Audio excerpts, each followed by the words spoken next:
Chinese phone maker Vivo is about to launch the y17 in India towards the end of this month, a new report claims. The company hasn't revealed anything about this smartphone officially, but a leak brings us its images and some of its specs. The smartphone borrows the design language from previous Y-series smartphones like the Y91, a water drop notch display on the front with a multi-camera system on the back accompanied by a fingerprint scanner.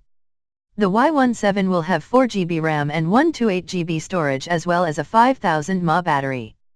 It will feature a 20MP selfie camera, but at this point we don't have the details on the triple camera setup at the back. Previously leaked information suggests the Vivo Y17 will be powered by Helio P35 SoC and built around a 6.35-inch screen.